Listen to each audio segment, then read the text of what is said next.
for a muse of fire that would ascend the brightest heaven of invention. A kingdom for a stage, princes to act, and monarchs to behold the swelling scene. Suppose within the girdle of these walls are now confined two mighty monarchies, whose high upreared and abutting fronts the perilous narrow ocean parts asunder. Piece out our imperfections with your thoughts. Into 1,000 parts divide one man, and make imaginary puissance. Think when we talk of horses, that you see them, printing their proud hoofs i' the receiving earth. For 'tis your thoughts that now must deck our kings, carry them here and there, jumping o'er times, turning the accomplishment of many years into an hourglass. For the which supply, admit me chorus to this history, who prologue-like your humble patience pray, gently to hear, kindly to judge our play.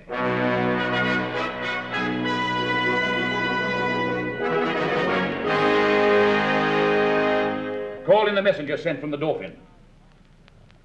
Now are we well resolved, and by God's help and yours, the noble sinews of our power, France being ours, will bend it to our oar, or break it all to pieces. Now are we well prepared to know the pleasure of our fair cousin Dauphin, for we hear your greeting is from him, not from the king. Your Highness, lately sending into France, did claim some certain dukedoms in the right of your great predecessor, King Edward III. In answer of which claim, the Prince our master says that you savour too much of your youth, and bids you be advised. There's naught in France that can be with a nimble galliard one. You cannot revel into dukedoms there. He therefore sends you, meter for your spirit, this ton of treasure, and in lieu of this desires you let the dukedoms that you claim hear no more of you. This the Dauphin speaks. What treasure, uncle? Tennis balls, my liege. We are glad. His present and your pains we thank you for. When we have matched our rackets to these balls, we will in France, by God's grace, play a set shall strike his father's crown into the hazard. Tell him he hath made a match with such a wrangler that all the courts of France will be disturbed with chases. And tell the pleasant prince, this mock of his hath turned his balls to gunstones, and his soul shall stand sore charged for the wasteful vengeance that shall fly with them. For many 1,000 widows shall this his mock out of their dear husbands, mock mothers from their sons, mock castles down, and some are yet ungotten and unborn, that shall have cause to curse the Dauphin's scorn. Convey them with safe conduct. Fare you well. Now all the youth of England are on fire, and silken dalliance in the wardrobe lies. Now thrive the armourers, and honour's thought reigns solely in the breast of every man. The French, advised by good intelligence of this most dreadful preparation, shake in their fear, and with pale policy seek to divert the English purposes. Thus comes the English with full power upon us, and more than carefully it us concerns to answer royally in our defences. Therefore the Dukes of Berry and of Bretagne, of Brabant and of Orleans shall make forth. And you, Prince Dauphin, with all swift dispatch, to line and new repair our towns of war with men of courage and with means defendant. For England his approaches makes as fierce as waters to the sucking of a gulf. My most redoubted father, it is most meet we arm us against the foe, and let us do it with no show of fear. No, with no more than if we heard that England were busied with a Whitsun Morris dance. For my good liege, she is so idly kinged, her sceptre so fantastically borne by a vain, giddy, shallow, humorous youth, that fear attends her not. Oh, peace, Prince Dauphin. You are too much mistaken in this king. Question your grace the late ambassadors, with what great state he heard their embassy, how well supplied with noble counsellors, how modest in exception, and withal how terrible in constant resolution. Well, 'tis not so, my Lord High Constable, but though we think it so, it is no matter. In cases of defence, 'tis best to weigh the enemy more mighty than he seems, so the proportions of defence are filled, which of a weak and niggardly projection doth like a miser spoil his coat with scanting a little cloth. Think we King Harry strong, and princes, look you strongly armed to meet him. The kindred of him have been fleshed upon us. and he is bred out of that bloody strain that haunted us in our familiar paths. Witness our too much memorable shame when Cressy battle fatally was struck, and all our princes captive by the hand of that black name, Edward, Black Prince of Wales. Ambassadors from Harry, King of England, do crave admittance to your majesty. We'll give them present audience. Go and bring them. You see this chase is hotly followed, friend. Turn head and stop pursuit. For coward dogs most spend their mouths when what they seem to threaten runs far before them. Good my sovereign, take up the English short, and let them know of what a monarchy you are the head. Self-love, my liege, is not so vile a sin as self-neglecting.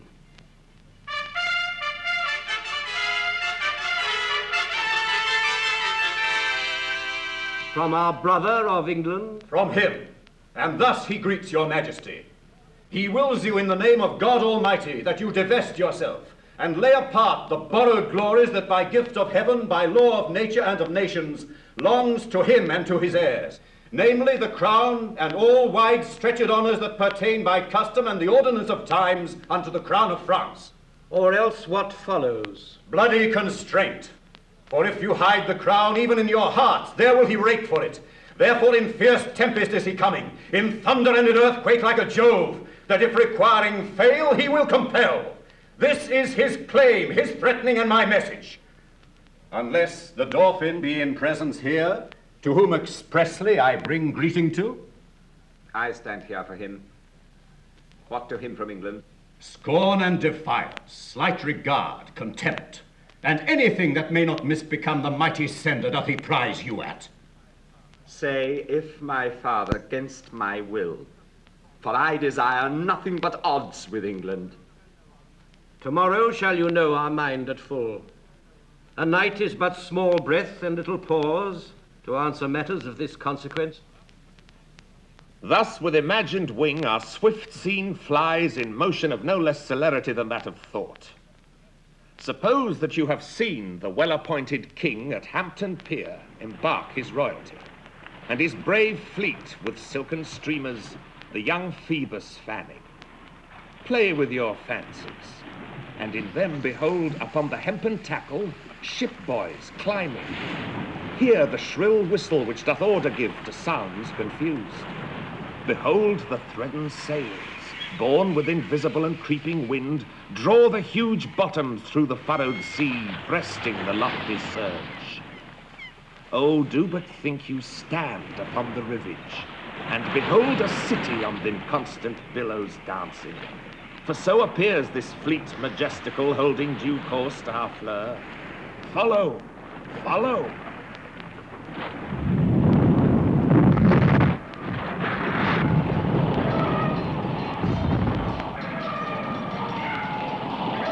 Once more unto the breach, dear friends, once more, or close the wall up with our English dead. In peace, there's nothing so becomes a man as modest stillness and humility. But when the blast of war blows in our ears, then imitate the action of the tiger, stiffen the sinews, summon up the blood, disguise fair nature with hard-favored rage, then lend the eye a terrible aspect. Let it pry through the portage of the head like the brass cannon. Let the brow o'erwhelm it as fearfully as doth a galled rock, o'erhang and jutty his confounded base, swelled with a wild and wasteful ocean. Now set the teeth and stretch the nostril wide, hold hard the breath, and bend up every spirit to his full height. On, you noblest English, whose blood is fed from fathers of war-proof, fathers that, like so many Alexanders, have in these parts from morn till even fought, and sheath their swords for lack of argument. Dishonor not your mothers. Now attest that those whom you called fathers did beget you. Be copying out of men of grosser blood, and teach them how to war.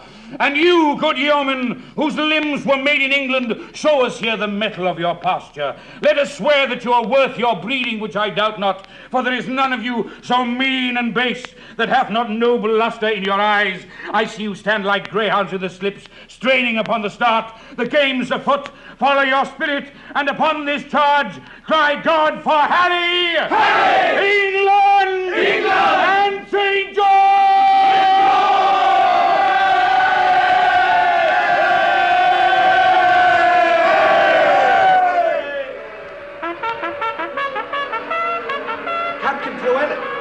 You must come presently to the mines.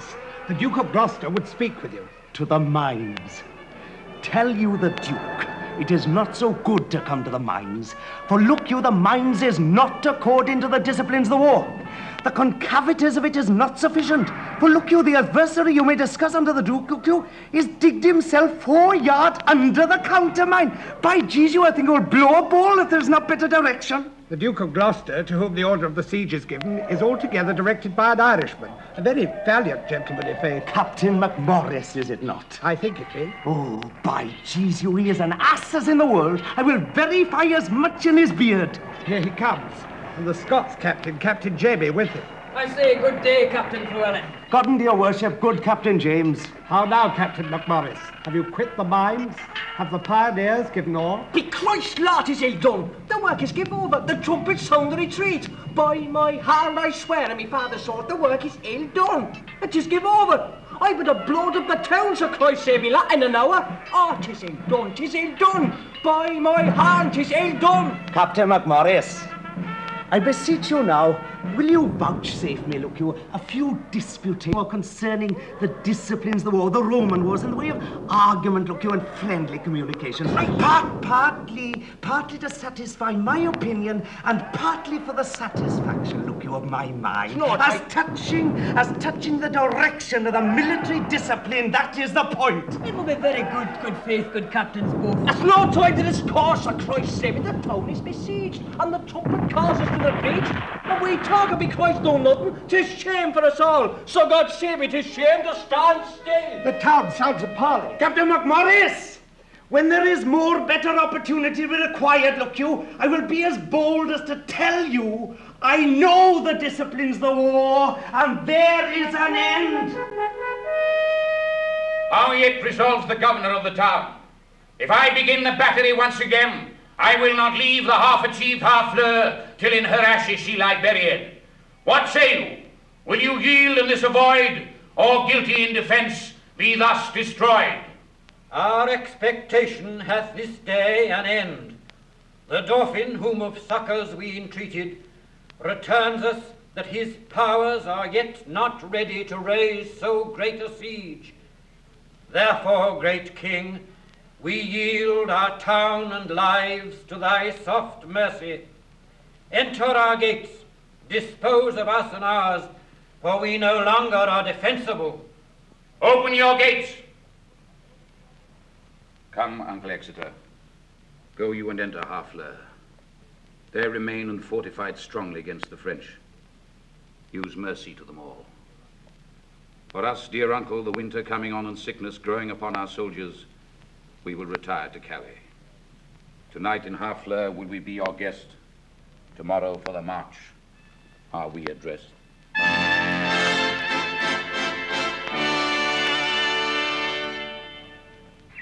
In Rouen, the French king's daughter tries to learn English from her maid Alice.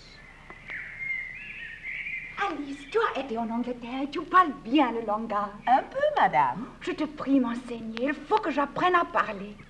Comment appelez-vous la main en anglais? La main, elle est appelée die hand. Die hand. Et les doigts? Les doigts? Ma foi, j'oublie les doigts. Mais je me souviendrai. Les doigts, je pense qu'ils sont appelés die fingers.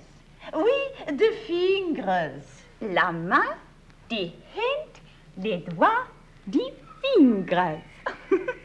Je pense que je suis le bon écolier. J'ai gagné 2 mots d'anglais vitement. Comment appelez-vous les ongles? Les ongles, nous les appelons die nails. Die nails. Écoutez, dites-moi si je parle bien. Die hand, die fingers et die nails. C'est bien dit, madame. Il est fort bon anglais. Dites-moi l'anglais pour le bras. Die arme, madame. Et le coude? D'elbow. D'elbow. Je m'en fais la répétition de tous les mots que vous m'avez appris dès à présent. Il est trop difficile, madame, comme je pense. Excusez-moi, lise, écoutez. Die hand, die fingers, die nails, die arma, die bilbo. Die elbow, madame. Oh, Seigneur Dieu, je m'en oublie. Die elbow. Comment appelez-vous le col? Die nick, madame. d'Inic. Et le menton, d'Ichim, d'Icine. Le col, d'Inic, le menton, d'Icine. Oui, c'est votre honneur. En vérité, vous prononcez les mots aussi droits que les natifs d'Angleterre. Je ne doute point d'apprendre par la grâce de Dieu et en peu de temps. N'avez-vous pas déjà oublié ce que je vous ai enseigné? Non, je réciterai à vous promptement. Die Hin, die Fingers, die Mails. Die Nails, madame. Die Nails, die Arme, die Elbow. Sauf votre honneur, die Elbow. Ainsi dis-je, die Elbow, die Nick et die Cine. Comment appelez-vous le pied et la robe? Le foot, madame, et le caum. Le foot et le caum? Oh, Seigneur Dieu, ce sont mots de son mauvais, corruptibles, gros et impudiques, et non pour les dames d'honneur d'user. Je ne voudrais prononcer ces mots devant les seigneurs de France pour tout le monde. Le foot et le caum. Néanmoins, je réciterai une autre fois ma leçon ensemble. Die Hand, die Fingers, die Nails, die Arme, die Elbow, die Nick, die Cine, die Foot, le caum. Excellent, madame. C'est assez pour une fois. Allons-nous à dîner.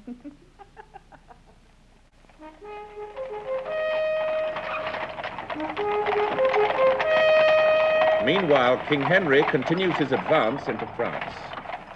Now, Captain Fluellen, come you from the bridge? I assure you, Captain Gower, there is very excellent service committed at the bridge. There is an ancient lieutenant there at the bridge. I think in my very conscience he is as valiant a man as Mark Antony, and he is a man of no estimation in the world, but I did see him do as gallant service. What do you call him? He is called Ancient Pistol. I know him not. Captain! Ah! Captain! There he is! Ah, Captain, I beseech thee to do me favours. Bardolph, a soldier firm and sound of heart, and of buxom valour, hath by cruel fate and giddy fortune's furious fickle wheel that God is blind, that stands upon the rolling restless stone. By your patience, Ancient Pistol, Fortune is painted blind with a muffler for her eyes to signify to you that Fortune is blind. And she is also painted with a wheel to signify to you, which is the moral of it, that she is turning and inconstant and mutability and variation, and her foot, look you, is fixed upon a spherical stone which rolls and rolls and rolls. In good truth, the poet makes a most excellent description of it. Fortune is an excellent moral. Fortune is Bardolph's foe, and frowns on him, for he hath stolen a pax, and hanged must be. Oh, a damned death. Let gallows gape for dog, let men go free. Speak, Captain, for his life, and I will thee requite. Ancient Pistol, I do partly understand your meaning. Why then, rejoice therefore. Certainly, Ancient, it is not a thing to rejoice at. For if, look you, he were my brother, I would desire the Duke to use his good pleasure and put him to execution, for discipline ought to be used. Die and be damned, and Figo for thy friendship. It is well. Of head, of spell. Very good. Why, this is an arrant counterfeit rascal. I remember him now, a bawd, a cutpurse. I'll assure you I uttered as brave words at the bridge as you shall see on a summer's day. But it is very well. What he spoke to me, that is well, I warrant you, when time shall serve. The French king sends his herald Montjoy to King Henry. Thus says my king, say thou to Harry of England, though we seem dead, we did but sleep. Advantage is a better soldier than rashness. Tell him we could have rebuked him at Harfleur, but that we thought not good to bruise an injury till it were full ripe. Now we speak upon our cue, and our voice is imperial. England shall repent his folly, see his weakness, and admire our sufferance. Bid him therefore consider of his ransom, which must proportion the losses we have borne, the subjects we have lost, the disgrace we have digested. Thou dost thy office fairly. Turn thee back and tell thy king I do not seek him now, but could be willing to march on to Calais without impeachment. For to say the sooth, though 'tis no wisdom to confess so much unto an enemy of craft and vantage, my people are with sickness much enfeebled, my number lessened, and those few I have almost no better than so many French. Go, bid thy master well advise himself. If we may pass, we will. If we be hindered, we shall your tawny ground with your red blood discolour. And so, Montjoy, fare you well. The sum of all our answer is but this. We would not seek a battle as we are, nor as we are, we say we will not shun it. So tell your master. I shall deliver, sir. Thanks to your majesty. Now entertain conjecture of a time when creeping murmur and the pouring dark fills the wide vessel of the universe. From camp to camp, through the foul womb of night, the hum of either army stilly sounds that the fixed sentinels almost receive the secret whispers of each other's watch. Fire answers fire, and through their paly flames each battle sees the other's umbered face. Steed threatens steed in high and boastful neighs, piercing the night's dull ear. And from the tents, the armourers accomplishing the nights with busy hammers closing rivets up, give dreadful note of preparation. The country cocks do crow, the clocks do toll, and the third hour of drowsy morning name. Proud of their numbers, and secure in soul, the confident and over-lusty French do the low-rated English play at dice, and chide the crippled, tardy-gated knight, who like a foul and ugly witch doth limp so tediously away. The poor, condemned English, like sacrifices by their watchful fires, sit patiently, and inly ruminate the morning's danger. And their gesture sad, investing lank lean cheeks and war-worn coats, presenteth them unto the gazing moon so many horrid ghosts.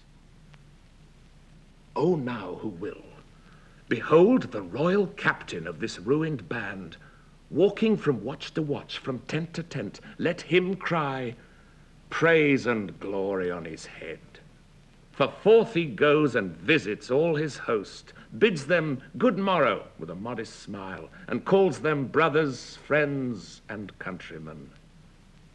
Upon his royal face there is no note how dread an army hath enrounded him, nor doth he dedicate one jot of colour unto the weary and all-watched night, but freshly looks, and overbears a taint with cheerful semblance and sweet majesty, that every wretch, pining and pale before, beholding him, plucks comfort from his looks.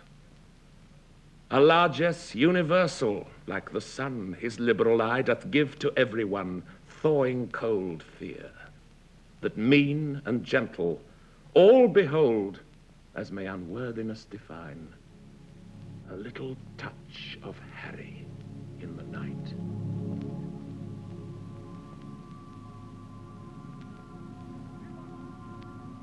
Kivola!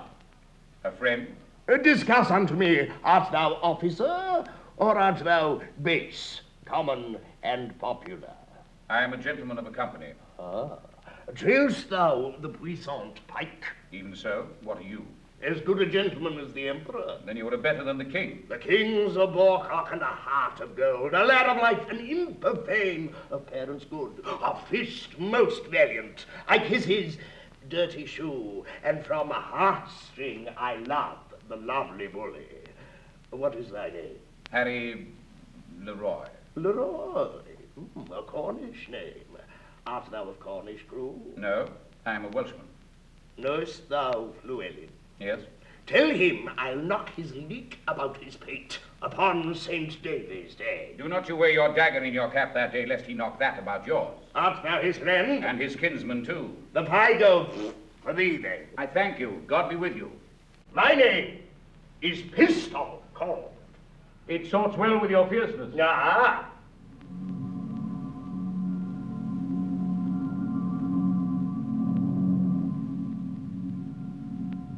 Brother John Bates, is not that the morning which breaks yonder? I think it be. But we have no great cause to desire the approach of day. We see yonder the beginning of the day, but I think we shall never see the end of it. Who goes there? A friend. Under what captain serve you? Under Sir Thomas Erpingham. A good old commander and a most kind gentleman. I pray you, what thinks he of our estate? Even as men wrecked upon a sand that looked to be washed off the next tide. He hath not told his thought to the king. No, nor it is not meet he should. For though I speak it to you, I think the king is but a man, as I am. The violet smells to him as it doth to me, the element shows to him as it doth to me. All his senses have but human conditions. His ceremonies laid by, in his nakedness he appears but a man. And though his affections are higher mounted than ours, yet when they stoop with a like wing. Therefore when he sees reason of fears as we do, his fears out of doubt be of the same relish as ours are. Yet in reason, no man should possess him with any appearance of fear, lest he by showing it should dishearten his army. He may show what outward courage he will, but I believe as cold a night as 'tis he could wish himself in Thames up to the neck. And so I would he were, and I'd buy him at all adventures, so we were quit here. By my troth, I will speak my conscience of the king. I think he would not wish himself anywhere but where he is. Farewell.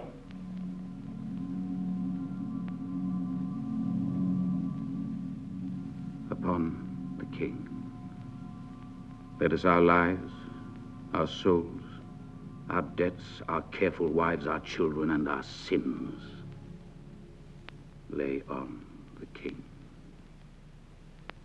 We must bear all. Oh, hard condition, twin-born with greatness, subject to the breath of every fool whose sense no more can feel but his own wringing. What infinite heart's ease must kings neglect that private men enjoy? And what have kings that privates have not too, save ceremony, save general ceremony?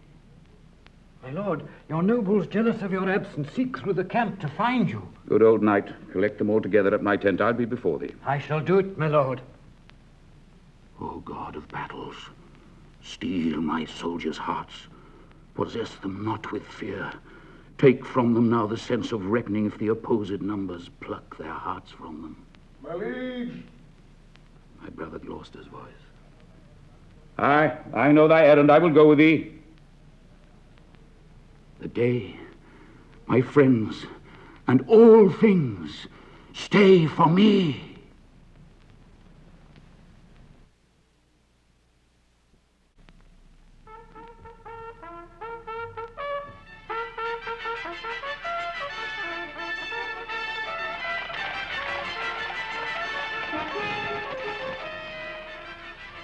Where is the king? The king himself is rode to view their battle. Of fighting men they have full 70,000. There's 5 to 1. Besides, they all are fresh. God's arm strike with us. 'Tis a fearful odds. Oh, that we now had here but 1/10,000 of those men in England that do no work today. What's he that wishes so?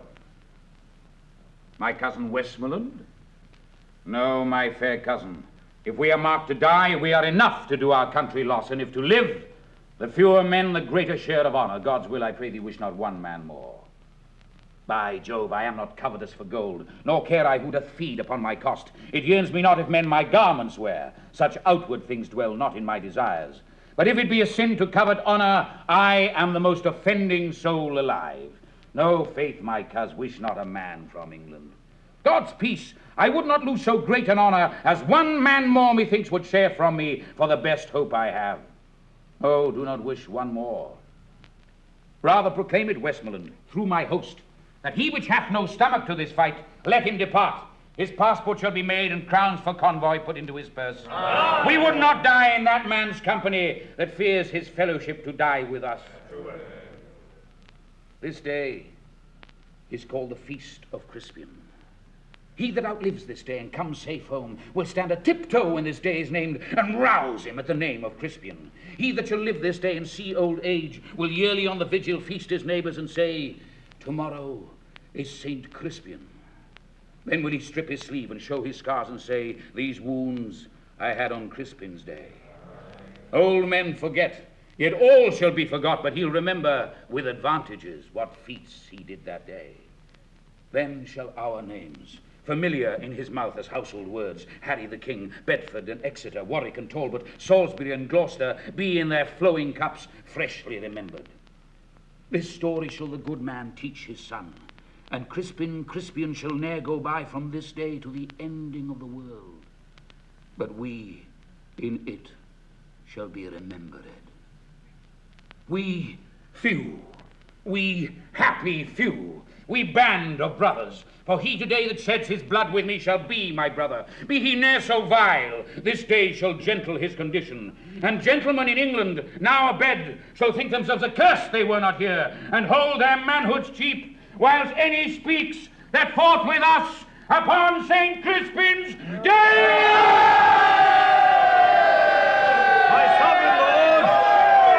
My sovereign lord, bestir yourself with speed. The French are bravely in their battle set and will with all expedients charge on us. All things are ready if our minds be so. Perish the man whose mind is backward now. Thou dost not wish more help from England, coz? God's will, my liege, would you and I alone without more help could fight this royal battle. Why, now thou hast unwished 5,000 men, which likes me better than to wish as one. You know your places. God be with you all.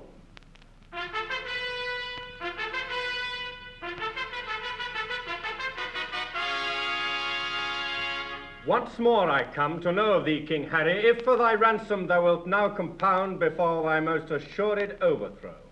Good God. Why should they mock poor fellows thus? The man that once did sell the lion's skin while the beast lived was killed with hunting him. And many of our bodies shall no doubt find native graves, upon the which I trust shall witness live in brass of this day's work. And those that leave their valiant bones in France, dying like men, though buried in your dunghills, they shall be famed, for there the sun shall greet them, and draw their honours reeking up to heaven, leaving their earthly path to choke your clime, the smell whereof shall breed a plague in France. Let me speak proudly. Tell the constable we are but warriors for the working day. Our gayness and our guilt are all besmirched with rainy marching in the painful field. There's not a piece of feather in our host. Good argument, I hope we will not fly. And time hath worn us into slovenry. But by the mass, our hearts are in the trim, and my poor soldiers tell me, yet ere night they'll be in fresher robes, or they will pluck the gay new coats of the French soldiers' heads and turn them out of service. If they do this, as if God please they shall, my ransom then will soon be levied. Herald, save thou thy labour. Come thou no more for ransom, gentle herald. They shall have none, I swear, but these my joints, which if they have as I will leave them shall yield them little. Tell the constable. I shall, King Harry, and so fare thee well. Thou never shalt hear herald any more. I fear thou wilt once more come again for ransom. Now, soldiers, march away. And how thou pleasest, God, dispose the day.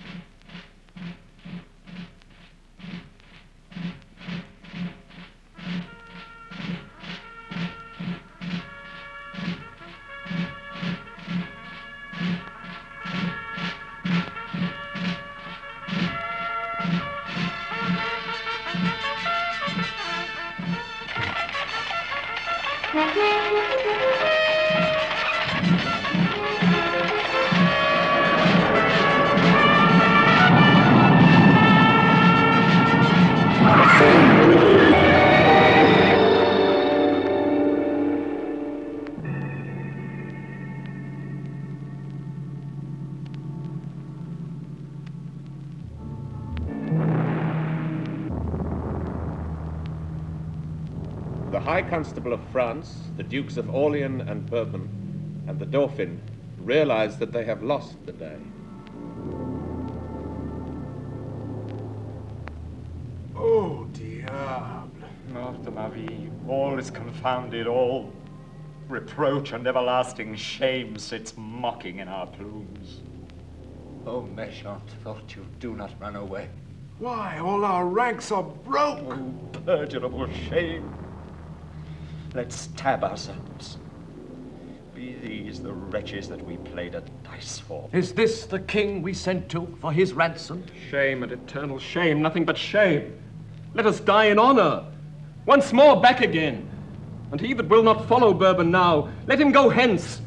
And with his cap in hand, like a base pander, hold the chamber door, whilst by a slave, no gentler than my dog, his fairest daughter is contaminated. Disorder that hath spoiled us, friend us now. Let us on heaps go offer up our lives. We are enow yet living in the field to smother up the English in our throngs, if any order might be thought upon. The devil take order now. Out of the throng. Let life be short, else shame will be too long. But King Henry is not yet certain of victory. Well have we done, thrice valiant countrymen, but all's not done, yet keep the French the field. The Duke of York commends him to your majesty. Lives he, good uncle. Thrice within this hour I saw him down, thrice up again and fighting. From helmet to the spur all blood he was. In which array brave soldier doth he lie, larding the plain. And by his bloody side, yoke fellow to his honour-owing wounds, the noble Earl of Suffolk also lies.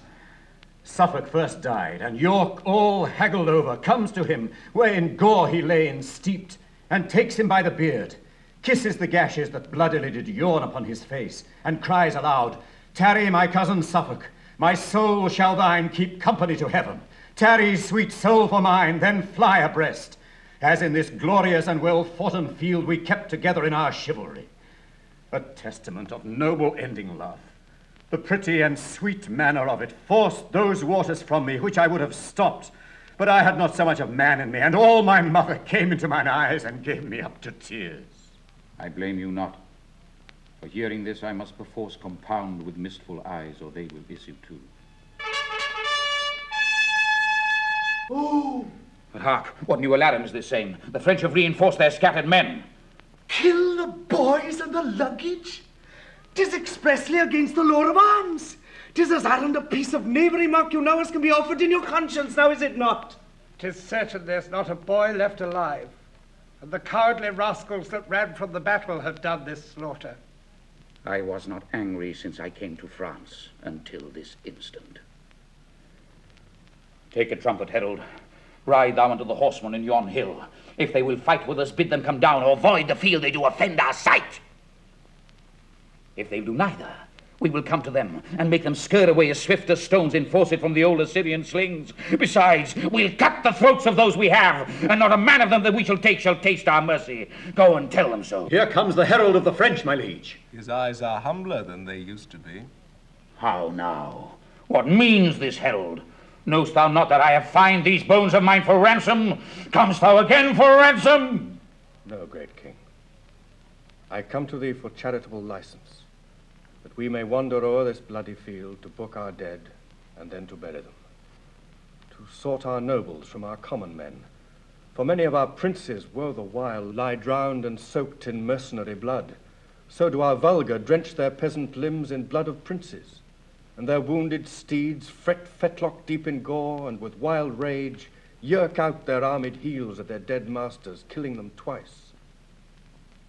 Oh, give us leave, great king, to view the field in safety and dispose of their dead bodies. I tell thee truly, herald, I know not if the day be ours or no, for yet a many of your horsemen peer and gallop o'er the field. The day is yours. Praised be God, and not our strength for it. What is this castle called that stands hard by? They call it Agincourt.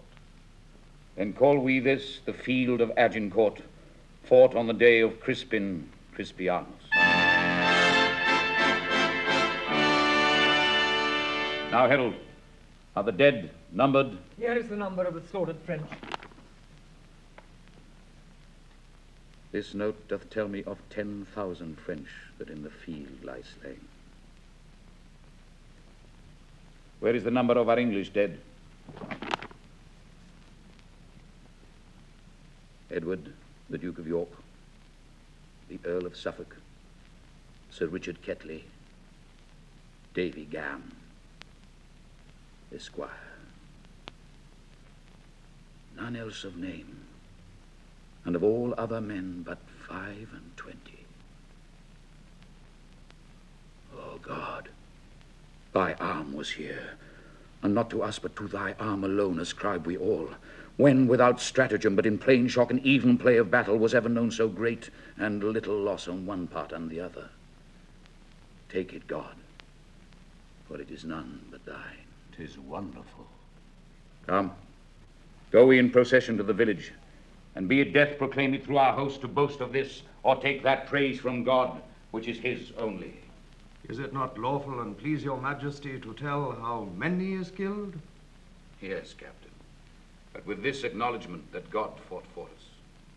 Yes, my conscience, he did us great good. Do we all holy rites?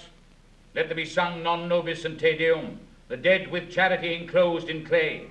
And then to Calais, and to England then, when ere from France arrived, more happy men.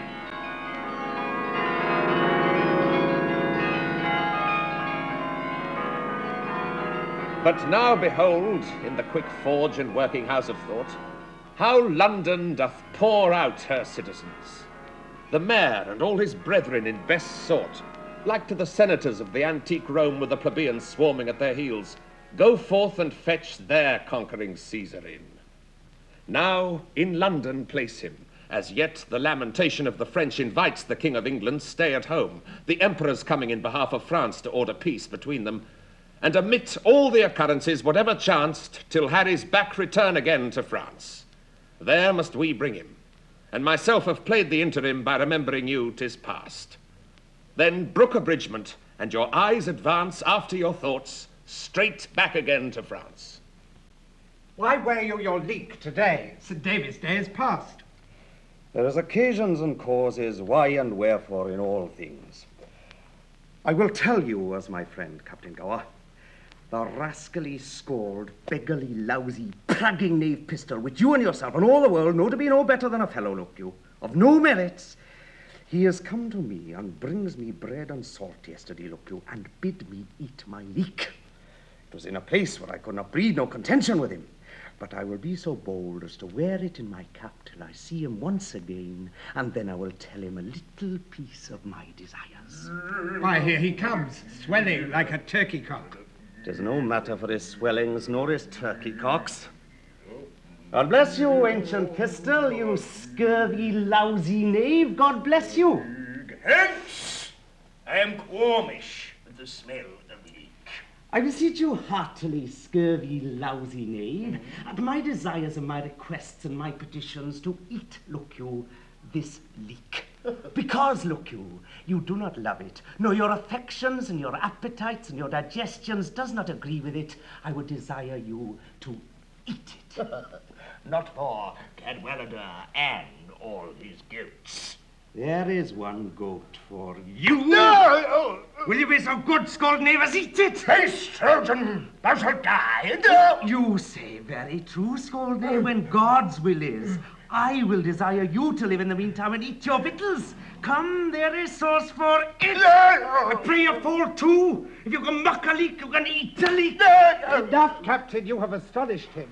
I will say I will make him eat some part of my leek, or I'll beat his pate for days. But I pray you, it is good for your green wound and your bloody coxcomb. Must I bite? Yes, certainly, and out of doubt and out of question to an ambiguities. By this leek, I will most horribly revenge. I eat, and eat, I swear. Eat, I pray you, will you have some more sauce to your leek? There is not enough leek to swear by. Quiet, I catch you. Of the sea I eat. Much good do you scold, knave, heartily. Nay, pray you, run away. The skin is good for your broken coxcomb. When you take occasions to see leeks hereafter, I pray you mock at them, that is all. Yeah, good. Aye, leek is good. God be with you and keep you and heal your pate. All hell shall stir for this. Go, you are a counterfeit, cowardly knave. You thought because he could not speak English in the native garb, he could not therefore handle an English cudgel. You find it otherwise. And henceforth let a Welsh correction teach you a good English condition. Fare ye well. A peace conference is held between the two kings. King Henry is accompanied by the Duke of Exeter and other lords, the King of France by Queen Isabel, their daughter Catherine, the Duke of Burgundy, and others.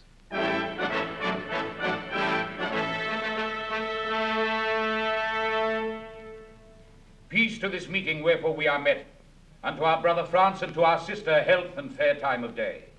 Joy and good wishes to our most fair and princely cousin, Catherine. And as a branch and member of this royalty by whom this great assembly is contrived, we do salute you, Duke of Burgundy, and princes, French, and peers, health to you all.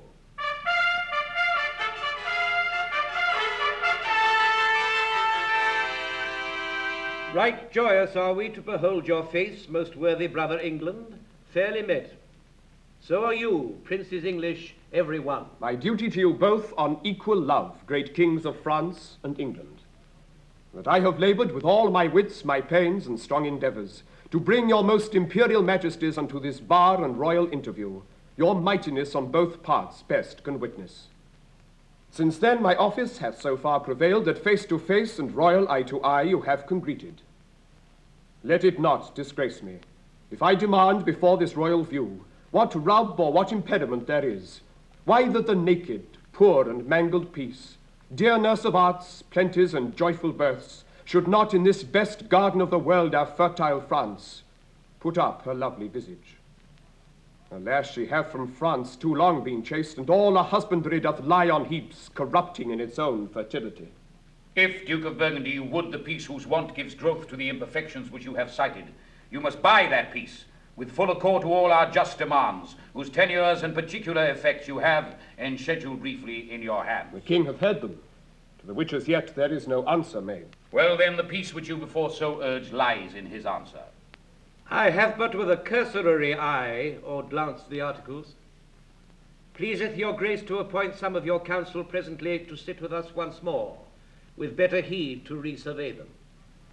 We will suddenly pass our accept and peremptory answer.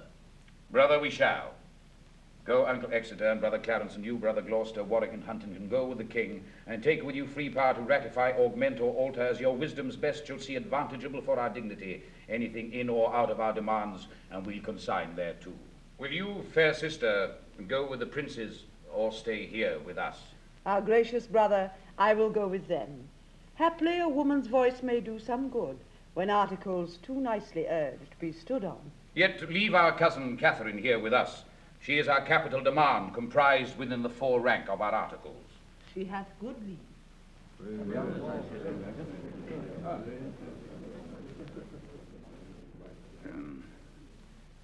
Fair Catherine, and most fair, will you vouchsafe to teach a soldier terms such as will enter at a lady's ear and plead his love suit to her gentle heart? Your Majesty shall mock at me. I cannot speak your England. Oh, fair Catherine, if you will love me soundly with your French heart, I will be glad to hear you confess it brokenly with your English tongue. Do you like me, Kate? Pardonnez-moi, I cannot tell what is like me. An angel is like you, Kate, and you are like an angel. I speak to thee plain soldier. If thou canst love me for this, take me. If not, to say to thee that I shall die is true, but for thy love by the Lord, no, yet I love thee too. And while thou livest, dear Kate, take a fellow of plain and uncoined constancy, for he perforce must do thee right, because he hath not the gift to woo in other places. A good heart, Kate, is the sun and the moon, or rather the sun and not the moon, for it shines bright and never changes, but keeps his course truly. If thou would have such a one, take me, and take me, take a soldier, take a soldier, take a king. And what sayest thou? Is it possible that I should love the enemy of France? No, it is not possible that you should love the enemy of France, Kate. But in loving me, you should love the friend of France. For I love France so well that I will not part with a village of it. I will have it all mine. And Kate, when France is mine, and I am yours, and yours is France, and you are mine. I cannot tell what is that. No, Kate. Then I will tell thee in French.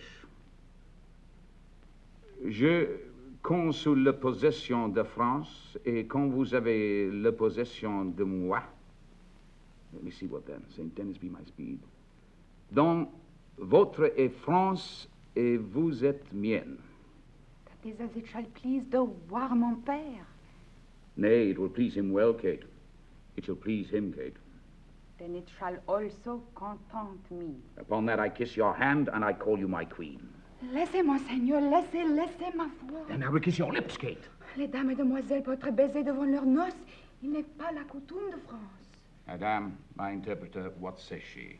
That it is not be the fashion for the ladies of France. I cannot tell what is baiser in English. To kiss. Your Majesté entendre better que moi. It is not a fashion for the maids in France to kiss before they are married, would she say? Oui, vraiment. Oh, Kate. Nice customs, curtsy to great kings.